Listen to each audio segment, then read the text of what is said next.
இன்று காலையிலே கணேமுல்ல சஞ்சீவன் என்று அழைக்கப்படும் நபர் கொழும்பு நீதிமன்ற வளாகத்திலே அந்த குற்றவாளி கூட்டிலே வைத்து சுட்டு கொலை செய்யப்பட்டிருக்கிறார். அவர் ஒரு போதை வஸ்து கடத்தவராக இருக்கட்டும், இல்லாட்டி பாதாள உலகத்தினை சேர்ந்த ஒரு அடியாளாக இருக்கட்டும், எவராக இருந்தாலும் ஒரு சிறை கைதியினுடைய ரிமாண்ட் சிறை கைதியினுடைய பாதுகாப்பு அந்த சிறை கைதிகளுக்கு பொறுப்பான அமைச்சருக்கு அந்த பாதுகாப்பு வழங்குகிற பொறுப்பு இருக்கின்றது. இன்று காலையிலே நான் இலங்கை வரலாறிலே முதலாவது முறையாக ஒரு குற்றவாளி கூண்டிலே ஒருவரை சுட்டு படுகொலை செய்திருக்கிறார்கள். இது ஒரு பாரிய ஒரு ஆபத்தான ஒரு விடயம். ஏனென்றால் உங்களுக்கு தெரியும், 2019ஆம் ஆண்டிலையும் கூட தேசிய பாதுகாப்புக்கு அச்சம் என்று சொல்லி இப்படி தான் கோட்டாபய ராஜபக்ச அவர்களை மீண்டும் ஆட்சிக்கு கொண்டு வந்தார்கள். அந்த அரசாங்கத்தினால் அங்கே செயல்திறன் இல்லாத ஒரு அரசாங்கம் என்றதின் அடிப்படையிலே வைத்து இதிலே மிக முக்கியமாக இந்த காணொலிகளை பார்த்தீங்க என்று சொன்னால், இந்த தற்பொழுது நாட்டிலே பிரதி அமைச்சராக, அதாவது பாதுகாப்புக்கான பிரதி அமைச்சராக இருக்கும் நபர் தன்னுடைய தேர்தல் பரப்புற காலப்பகுதியிலே சொன்ன விடயங்கள், அதாவது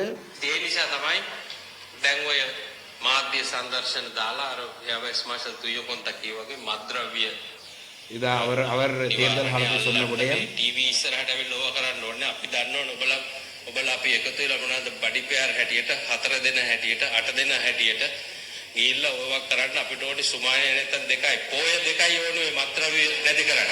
அதாவது 2 பூரண கடந்து போறதுக்கு இடையிலே போதவஸ்தை இந்த நாட்டில இருந்து இல்லாம செய்வோம் என்று சொன்னவர் தான் இன்றைக்கு அருண ஜெயசேகரன் பாதுகாப்பினுடைய பிரதி அமைச்சர். இன்று போதவஸ்தம் இருக்கின்றது. இது சம்பந்தமான சாட்சிகளாக இருக்கக்கூடியவர்கள் படுகொலை செய்யப்படுறார்கள். அவர்களும் குற்றவாளி இருக்கலாம். ஆனால் பெரிய மீனை காட்டி கொடுத்து விடுவார்கள் சொல்லி சின்ன மீனை போட்டு தள்ளுறார்கள். இதான் நாட்டில் நடக்கின்றது. நேற்று தங்காலையிலே ஒரு கஜ்ஜா என்று அழைக்கப்படுறவர் கொல்லப்பட்டிருக்கிறார். அப்ப நாட்டிலே பாதுகாப்பு அமைச்சர் தன்னுடைய கடமையை செய்ய தவறிருக்கின்றார். நாட்டிலே சிறை கைதிகளுக்கு பொறுப்பான அமைச்சர் தன்னுடைய கடமைகளை செய்ய தவறிருக்கின்றார். பாதுகாப்பு அமைச்சர் பிரதி அமைச்சர் தங்களுடைய கடமைகளை செய்ய தவறிருக்கின்றார்கள். அந்த வகையிலே இவர்கள் ஒரு முன்னுதாரணமாக உடனடியாக ராஜினாமா செய்ய வேண்டும். நாட்டு மக்களுக்கு சொல்ல வேண்டும், நாங்கள் தவறை விட்டிருக்கிறோம்.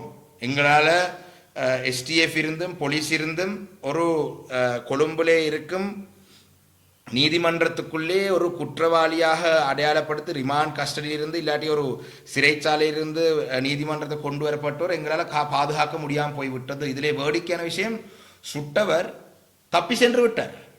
அவர் அழகாக இந்த நீதிமன்றத்திலே ஒரு சட்டத்தரணியாக இருந்து கூட்டிலே வைத்து அவரை சுட்டவர் இன்னும் காணவும் இல்லை. அப்ப உடனடியாக இந்த விடயம் சம்பந்தமாக பொறுப்பு கூற வேண்டியவர்கள் பதவி விலக வேண்டும். இந்த அமைச்சர்கள் பதவி விலக வேண்டும். நாட்டு மக்கள் கடந்த அரசாங்கங்களூடாக இவ்வாறான தவறுகள் நடந்தபடியினால்தான் உங்களை தெரிவு செய்திருக்கிறார். உங்களால் செய்ய முடியாவிட்டால் நீங்கள் உங்களுடைய அந்த பொறுப்பை ஏற்றுக்கொண்டு நீங்கள் ராஜினாமா செய்ய வேண்டும் உடனடியாக. இதில் இன்னும் முக்கியமான விடயம், கடந்த காலத்தில் நாங்கள் இந்த ட்ரிப்பலி பிளட்டூன் என்று அழைக்கப்படும் இந்த ஊடக சந்திப்பை நடத்தினுடைய பிரதான நோக்கம் என்ற இந்த ட்ரிப்பலி பிளட்டூன் என்று அழைக்கப்பட்ட அந்த விடயம் சம்பந்தமாக கன தகவலில் நாங்கள் வெளியே கொண்டிருக்கிறோம். நாங்கள் பேர்களை கூட நாங்கள் வெளியே சொல்லியிருக்கிறோம். இன்று அதிலே சாட்சி வழங்குறதுக்கு தயாராக இருந்தவர்கள் பெரும் அச்சத்தில் இருக்கிறார்கள். கொழும்பிலே எஸ்டிஎஃப் பாதுகாப்புடன் இருக்கிறவர்களுக்கு இந்த கெதின்னு சொன்னால் இவர்களுக்கு என்ன கெதி? இது மக்களை அச்சுறுத்தும் வகையான செயல்பாடு. இனி சாட்சி சொல்வதற்கும் கூட முன்வர பயப்படுவார்கள்.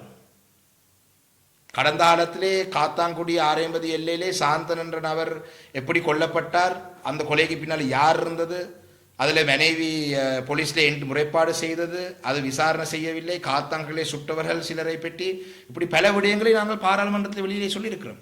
இன்று நாங்கள் பெயர் குறிப்பிட்டு சொன்ன நபர்கள் பயந்து போயிருக்கிறார்கள். அவர்கள் எங்களிடம் கேட்கிறார்கள், நாட்டிலே எங்களுக்கு இனி பாதுகாப்பு இல்லை. கடந்த காலத்திலே மஹிந்த ராஜபக்ச கோட்டாபய ராஜபக்ச இல்லை என்று சொன்னால் ரணில் விக்ரமசிங்க ஆட்சி காலத்தில் இந்த அமைச்சர் சொல்றார், அவர்கள் ஹெட்லைட் போட்டு வாகனம் போட்டு எஸ்டிஎஃப் சென்றார்கள், அவர்களுடைய காலப்பகுதியிலே செய்யல, நாங்கள் மிக விரைவாக இதில் செய்வோம் சொன்னால் அப்படி மோசமான ஆட்சி என்று இனம் கண்டவர்களுடைய காலப்பகுதியிலே கூட குற்றவாளியினுடைய கூட்டிலே நீதிமன்றத்திலே ஒருவரும் கொல்லப்படவில்லை. அப்ப இவர்கள் செயல்திறன் இல்லாத ஒரு அரசாங்கம் என்றது மீண்டும் மீண்டும் நிரூபித்துக் கொண்டு வரார்கள்.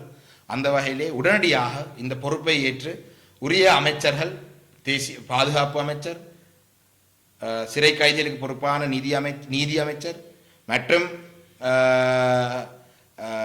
பாதுகாப்பு பிரதி அமைச்சர், பொதுமக்கள் பாதுகாப்பு அமைச்சர், இவர்கள் யாராவது ஒருவர் இதுக்கு பொறுப்படுத்து பதவி விலகினால் மட்டும்தான் மக்களுக்கு உங்கள் மீது மீண்டும் இந்த நாட்டிலே பாதுகாப்பு உறுதியாக இருக்கும் என்ற ஒரு நம்பிக்கை, இதை நீங்கள் சீரியஸாக, இதை நீங்கள் ஒரு மிக முக்கியமான ஒரு விடயமாக இதுக்கு ஒரு கரிசனை செலுத்துறீங்க என்ற நம்பிக்கை வருவதாக இருந்தால் நீங்கள் ராஜினாமா செய்யக்கூடியவர்களிடம் உங்களுக்குள்ளே இருந்து நீங்கள் தெரிவு செய்து ஒப்படைக்க வேண்டும் என்றுதான் இந்த ஊடக சந்திப்புடன் சொல்லுகின்றேன். நன்றி.